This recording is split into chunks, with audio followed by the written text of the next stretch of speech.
दृष्टि आईएएस के audio article programme में आपका स्वागत है।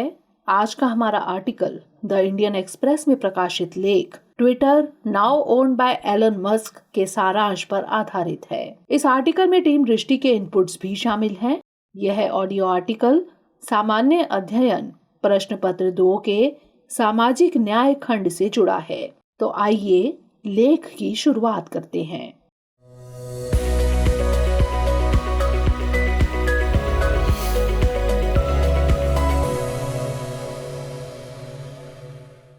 हाल ही में दुनिया के सबसे अमीर शख्स एलन मस्क ने ट्विटर अधिग्रहण डील संपन्न की। अप्रैल 2022 में घोषित इस डील को कानूनी दखल की धमकी और दबाव के बाद $44 बिलियन में पूरा किया गया। इसके पूरा होते ही उन्होंने कहा, चिड़िया आजाद हो गई है। मस्क का इशारा फ्री मीडिया की तरफ था। उनका मानना है कि संवाद के ऐसे माध्यम और मास मीडिया पर किसी प्रकार के प्रतिबंध का होना गैर जरूरी है। उनके अनुसार ट्विटर प्रतिबंधों वाला एक ऐसा ही प्लेटफॉर्म बन चुका है जहां हेट स्पीच और प्रोपेगेंडा को जगह दी जाती है और इसीलिए वो इसे खरीद कर और अधिक जनसुलभ बनाने और व्यक्तिगत अभिव्यक्ति की स्वतंत्रता को और अधिक मुखरता से प्रयोग करने की दिशा में काम करेंगे। इसके बाद व्यापक स्तर पर मीडिया की स्वतंत्रता, मीडिया के राजनीतिकरण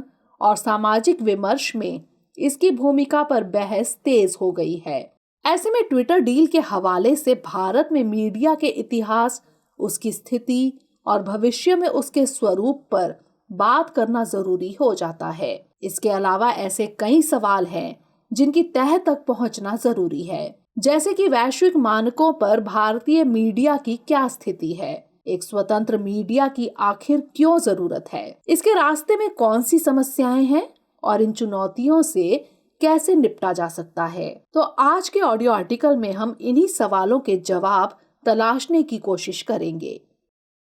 लेकिन पहले भारत में मीडिया के विकास और इतिहास पर नजर डाल लेते हैं।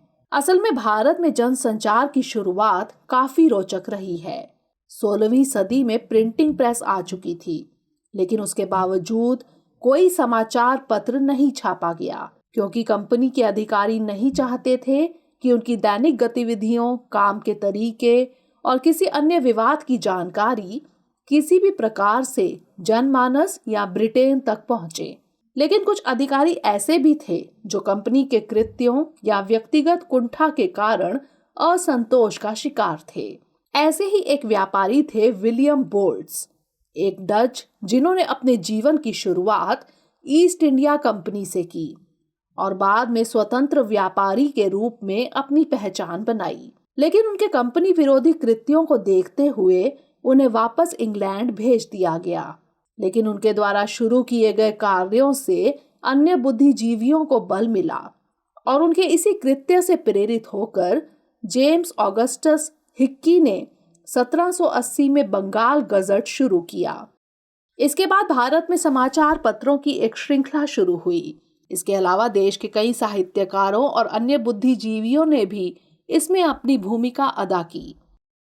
ब्रिटिश अधिकारियों द्वारा शुरू किए गए अधिकतर पत्रों का उद्देश्य ब्रिटिश सामान का विज्ञापन करना और अहम मुद्दों पर अपनी सरकार का बचाव करना था।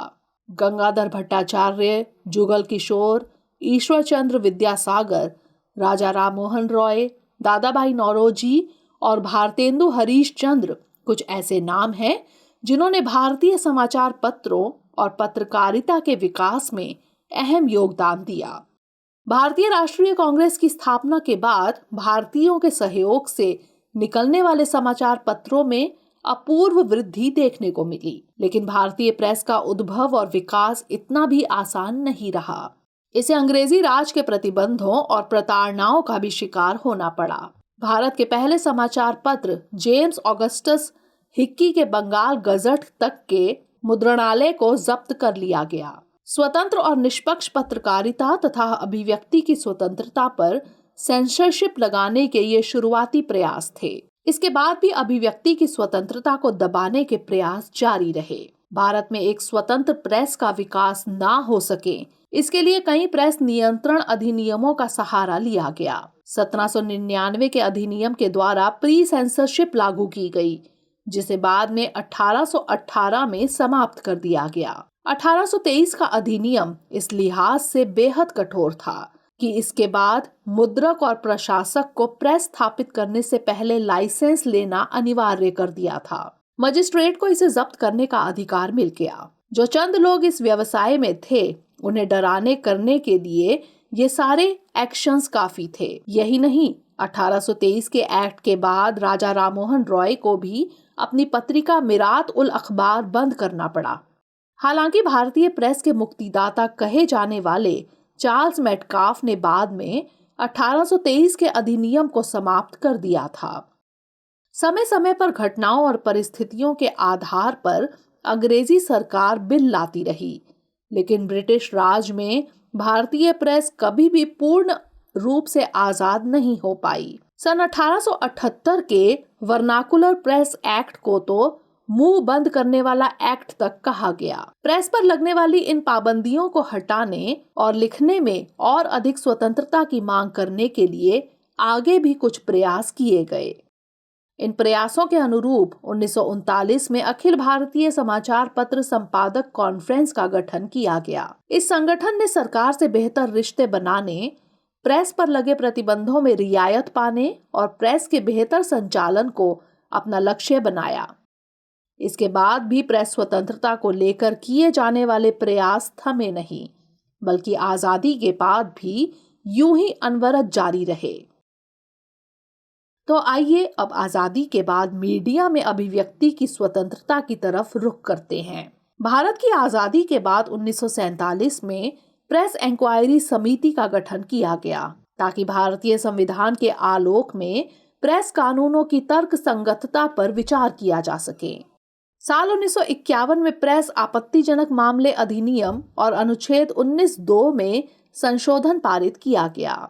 इसने सरकार को आपत्तिजनक मामले के प्रकाशन के लिए सुरक्षा की मांग करने और जब्त करने का अधिकार दिया। यह 1956 तक लागू रहा। 1954 में न्यायमूर्ति राजाध्यक्ष की अध्यक्षता में एक प्रेस आयोग का गठन किया गया। इस समिति की प्रमुख सिफारिशों में से एक थी एक अखिल भारतीय प्रेस परिषद की स्थापना। इसके बाद प्रेस काउंसिल को 4 जुलाई 1966 को एक स्वायत्त वैधानिक अर्ध न्यायिक निकाय के रूप में औपचारिक रूप से स्थापित किया गया। न्यायमूर्ति J.R. मुधोलकर इसके चेयरमैन बने, जो सर्वोच्च न्यायालय के तत्कालीन न्यायाधीश थे। मौजूदा हालातों की बात करें तो भारत में आज प्रेस की आजादी से जुड़ा कोई औपचारिक निकाय नहीं है। प्रेस की स्वतंत्रता से संबंधित सभी मामले संविधान के अनुच्छेद 19(1)(a) के अंतर्गत आते हैं। इसमें कहा गया है कि सभी नागरिकों को वाक और अभिव्यक्ति की स्वतंत्रता का अधिकार होगा। हालांकि इन स्वतंत्रताओं में अनुच्छेद 19(2) के तहत युक्तियुक्त प्रतिबंध भी लगाए गए हैं, जो 19(1) के तहत असीमित शक्ति को रोकते हैं। ऐसे कई कारक हैं जिनके आधार पर इन असीमित शक्तियों पर प्रतिबंध लगाया जा सकता है, जैसे कि भारत की संप्रभुता और अखंडता, राज्य की सुरक्षा, विदेशी राज्यों के साथ मैत्रीपूर्ण संबंध, सार्वजनिक व्यवस्था, शालीनता या नैतिकता, न्यायालय की अवमानना, मानहानि और अपराध के लिए उकसाना। लेकिन अब यहाँ सवाल यह उठता है कि आखिर स्वतंत्र मीडिया की जरूरत ही क्यों है? सरकार के प्रचार तंत्र के रूप में जनसंचार माध्यम है। इसके बावजूद एक निष्पक्ष स्वतंत्र मीडिया ऐसी कौन सी जरूरतें पूरी कर सकता है? ऐसे में आइए अब स्वतंत्र मीडिया की आवश्यकता पर बात कर लेते हैं। मीडिया को लोकतंत्र का चौथा स्तंभ माना जाता है। यदि इसका झुकाव किसी राजनीतिक दल विशेष की ओर होगा तो यह निश्चित तौर पर मतदाताओं को उसकी विचारधारा की ओर मोड़ने, उसके द्वारा किए गए सभी कृत्यों को वाजिब ठहराने और उसका प्रोपेगेंडा फैलाने में दल की मदद करेगा। किसी भी राजनीतिक दल के प्रति मीडिया का झुकाव लोकतांत्रिक मूल्यों और स्वस्थ लोकतांत्रिक प्रक्रिया के विरुद्ध होगा। मतदाता तथ्यों के आधार पर अपना मत निर्धारित कर सके और राष्ट्र हित में अपने मत का निर्धारण कर सके, इसके लिए आवश्यक है कि मीडिया स्वतंत्र रहकर उन्हें तथ्यों और जमीनी हकीकत से रूबरू कराए, ना कि किसी विचारधारा विवेश की दुदुम्भी बनकर मतदाताओं को भ्रमित करे। ऐसे कई पहलू हैं जब मीडिया की आजादी जरूरी सी लगती है। एक स्वतंत्र मीडिया विश्लेषण के माध्यम से सरकारी कार्यों का परीक्षण भी करती है, जबकि समझौतावादी मीडिया बहुधा अपने इस कार्य से न्याय नहीं कर पाती। सरकार और देश के नागरिकों के मध्य एक सेतु का कार्य करने वाला माध्यम पारदर्शी ना रह जाए तो वह लोकतंत्र से न्याय नहीं कर पाएगा। इसके अलावा मीडिया की पारदर्शिता सरकार की जवाबदेही भी तय करती है। मीडिया की अनदेखी की स्थिति में सरकार का गैर जवाबदेह होना निश्चित है। किसी संस्थागत दबाव का ना होना मीडिया को अपनी जिम्मेदारी बेहतर तरीके से निभाने में मदद कर सकती है। मीडिया का स्वामित्व पूंजीपति हाथों में होने से उसकी स्वतंत्रता संदिग्धता के दायरे में आ जाती है। उद्योगपति अपने स्वामित्व का लाभ उठाकर भ्रामक तथ्यों के जरिए मनमाफिक नीति निर्माण को लेकर सरकार और जनता को गुमराह कर सकते हैं। सटीक विश्लेषण और जानकारी का अभाव भी मीडिया की स्वतंत्रता को संदेह के दायरे में लाता है। ऐसे में अब मौजूदा समय में भारतीय मीडिया की स्थिति पर भी बात कर लेना जरूरी हो जाता है।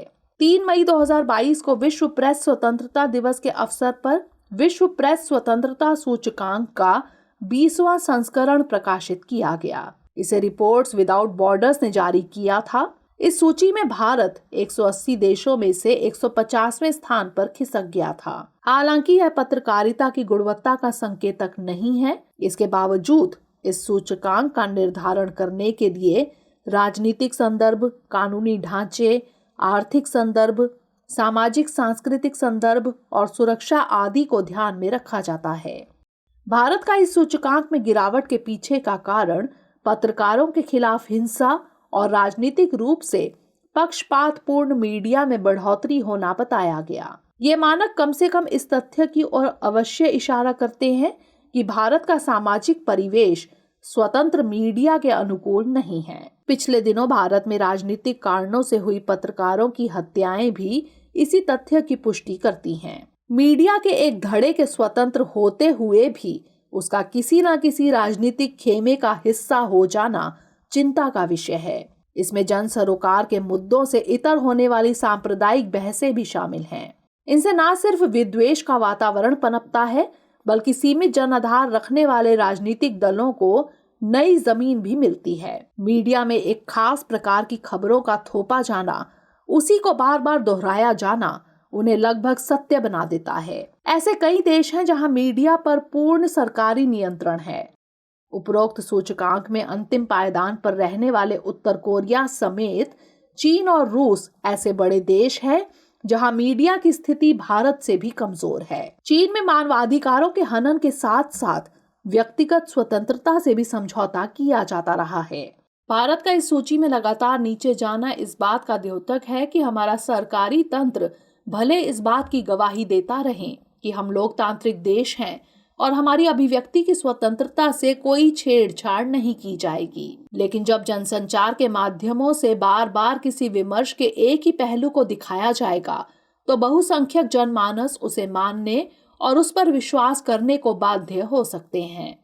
इससे ध्रुवीकरण बढ़ेगा और राजनीति द्वारा समाज को बाइनरी में तोड़ने की चाल हर बार सफल होती रहेगी। इसलिए स्वतंत्र मीडिया न सिर्फ वक्त की जरूरत है, बल्कि उसे समझौतावादी बनाने वाले हर माध्यम का प्रतिकार भी उसे स्वतंत्र बनाए रखने की प्रक्रिया का हिस्सा है।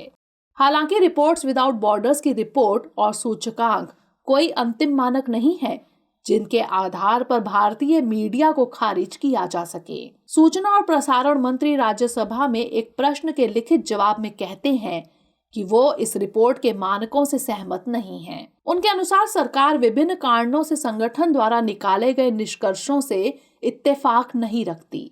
इन कारणों में बहुत कम सैंपल साइज, लोकतंत्र के मूल सिद्धांतों को बहुत कम या कोई महत्व ना देना, एक ऐसी कार्य प्रणाली को अपनाना जो संदिग्ध और गैर पारदर्शी है आदि शामिल हैं। भारत में मीडिया की स्थिति को देखते हुए निजी हाथों से संचालित होते सोशल मीडिया का अभिव्यक्ति की आजादी को लेकर प्रतिबद्ध होना एक सकारात्मक खबर है। एलन मस्क द्वारा अधिग्रहण ट्विटर को अधिक पूंजीवादी बना सकता है। इसके विदेशी संबंधों को लेकर भी अमेरिकी सरकार सशंकित है, जबकि मस्क जब कहते हैं कि चिड़िया आजाद हो गई है तो उनकी नजर में इसे और अधिक समावेशी और वैश्विक टाउन हॉल बनाने की है। साथ ही भारतीय लोकतंत्र के लिए भी स्वस्थ विमर्श और अभिव्यक्ति की आजादी का बने रहना भी बहुत जरूरी है।